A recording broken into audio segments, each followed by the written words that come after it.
নমস্কার বন্ধুরা, আজ আমি পনির দিয়ে একটি নতুন রেসিপি নিয়ে চলে এসেছি। তার জন্য আমি নিয়ে নিয়েছি চাল মগজ আর কয়েকটা কাজু বাদাম,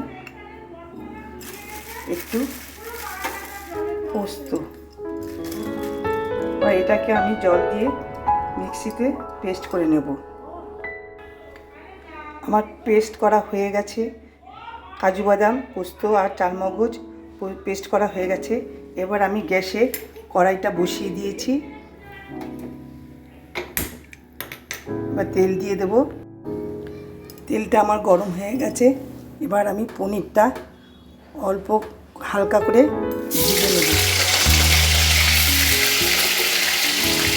আমার শাশুড়িরা আজকে খেতে চেয়েছে, সেজন্য আমি খুব সামান্যভাবে এবং হালকাভাবে ভাজবো।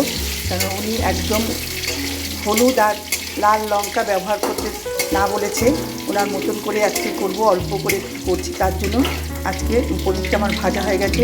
এবার আমি আলুটা প্রায় ভাজা হয়ে এসছে। এবার আমি ক্যাপসিকামটা দিয়ে দেবো।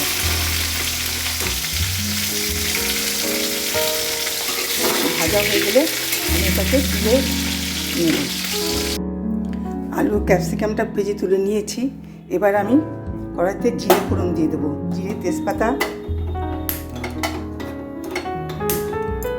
ফোড়ন দেব। জিরেটা দিয়ে দিলাম, তেজপাতা দিয়ে দেবো, তেজপাতাও দিয়ে দিলাম। এবার এলাচ আর একটা দারচিনি একটু দিয়ে দিলাম।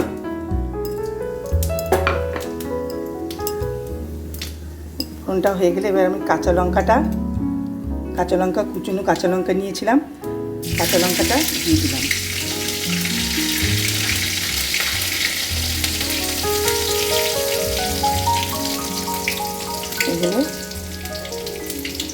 এবার আমি যে পেস্ট করে রেখেছিলাম সেই পেস্টটা দিয়ে দেবো। অন্য কোনো মশলা আমি ব্যবহার করব না, যেহেতু আমার শাশুড়ি মা এইরকমভাবেই খেতে চেয়েছে। দেবো। মশলাটা হয়ে গেছে। এবার আমি ঘরে ছানা করে রেখেছিলাম একটু, সেই ছানাটা দিয়ে দেবো। আর দিয়ে দেবো মটরশুঁটি আর একটু বিনস সিদ্ধ করে নিয়েছিলাম, এটা দিয়ে দিলাম। এবার এটা দিয়ে ভালো করে আমি কষানো হয়ে গেছে। এবার আমি আলু আর ভেজে রাখা আলু আর ক্যাপসিকামটা দিয়ে দেবো।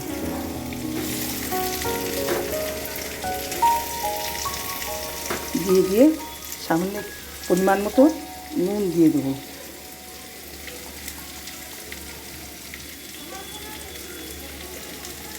আর জল, বাটি ধোয়া মশলা যে বেটে রেখেছিলাম সেই জল দিয়ে দিচ্ছি। এবার এটাকে আবার কষিয়ে নেব। আমি সাদা তেল দিয়ে পুরোটা করছি।